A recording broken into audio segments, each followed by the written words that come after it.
So last year I spent 6 months participating in what I was told was a psychological experiment.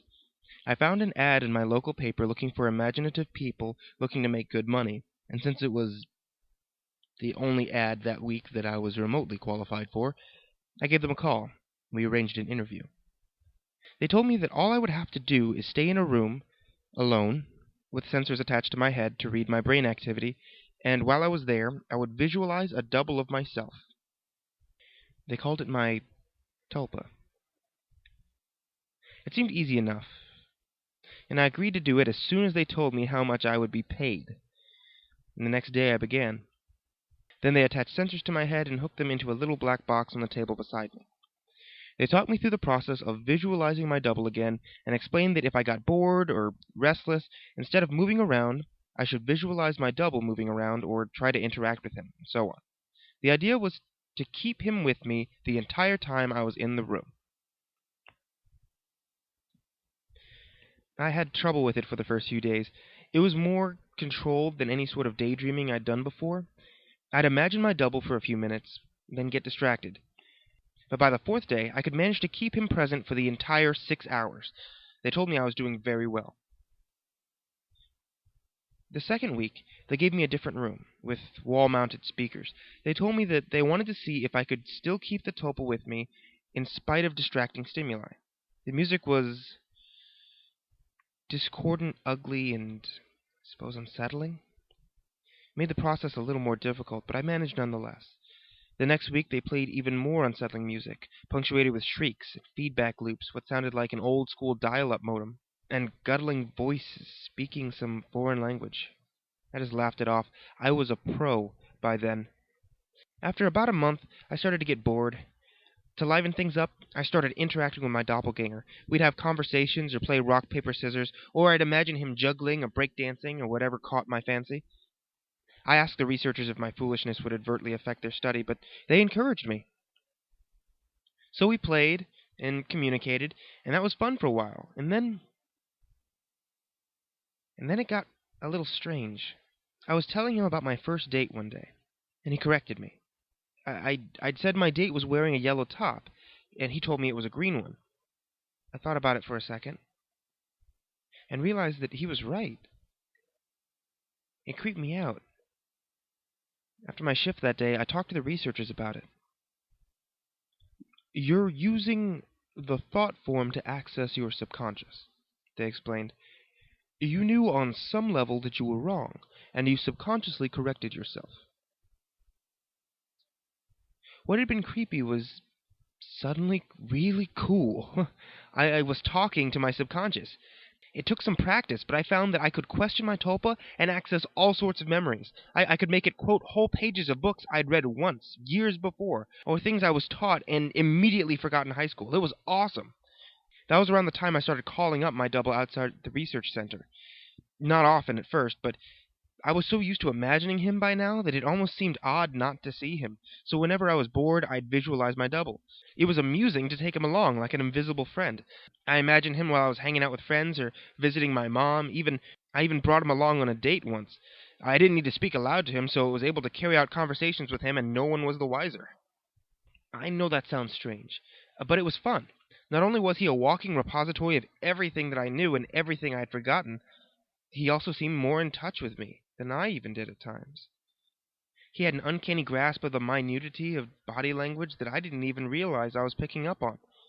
For example, I thought the date I brought him along on was going incredibly badly. He pointed out how she was laughing a little too hard at my jokes and leaning towards me as I spoke, and a bunch of other subtle clues I wasn't consciously picking up on. I listened, and let's just say the date went very well. By the time I'd been at the research center for 4 months, he was with me constantly. The researchers approached me one day after my shift and asked if I had stopped visualizing him. I denied it, and they seemed pleased. I silently asked my double if he knew what prompted that. He just shrugged it off. And so did I. I withdrew a little from the world at that point. I was having trouble relating to people. It seemed that they were so confused and so unsure of themselves, while I had a manifestation of myself to confer with. It made socializing awkward.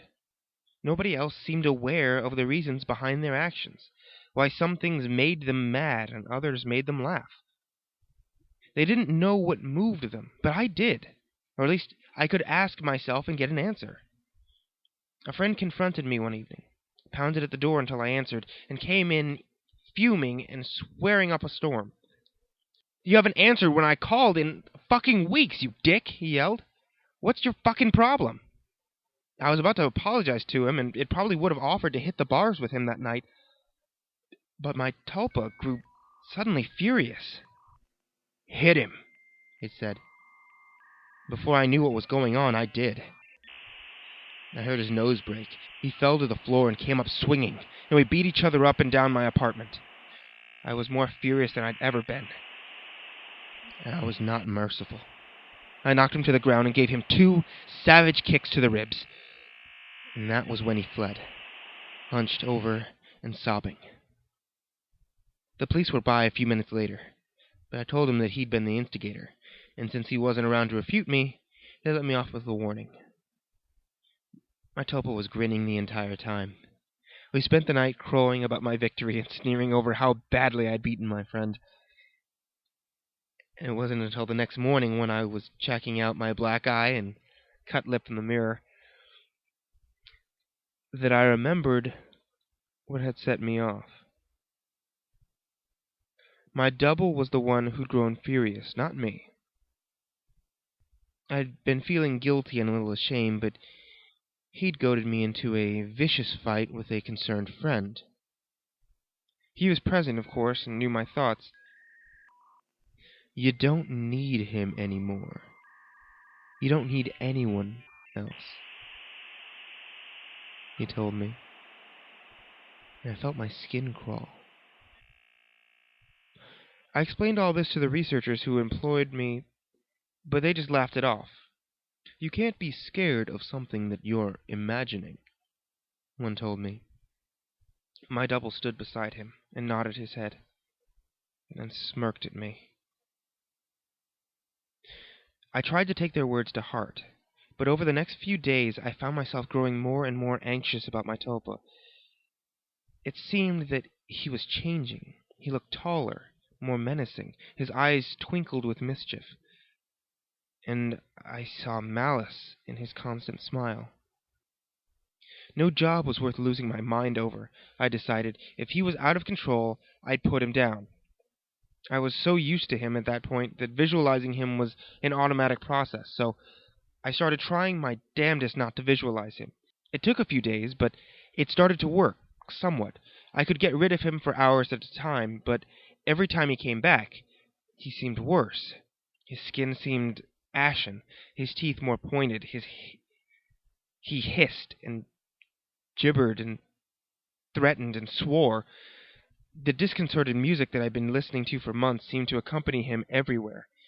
Even when I was at home, I'd relax and slip up, no longer concentrating on not seeing him, and there he'd be, that howling noise with him.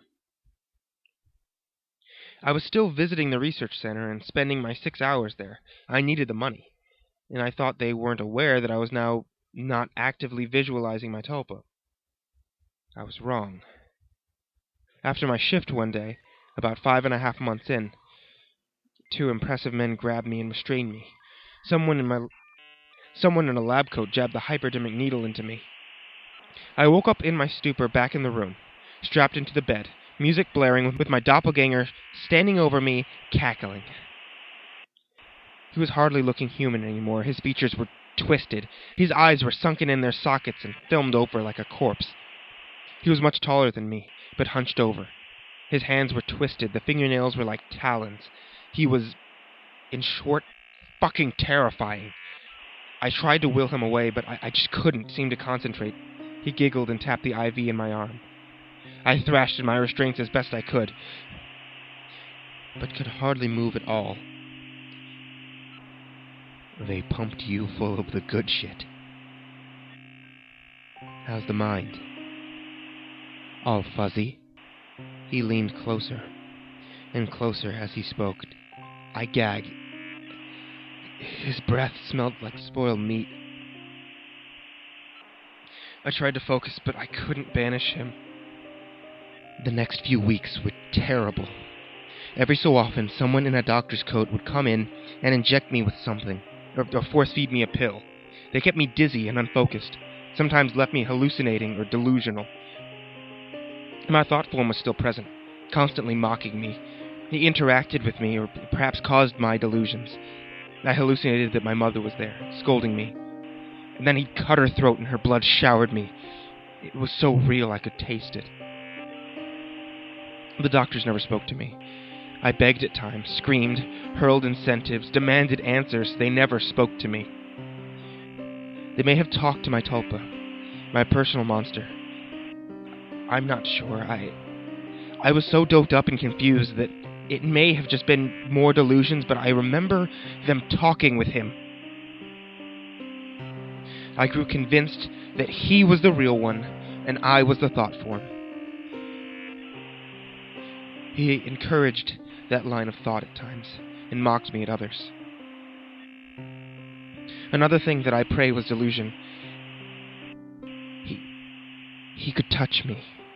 More than that, he could hurt me.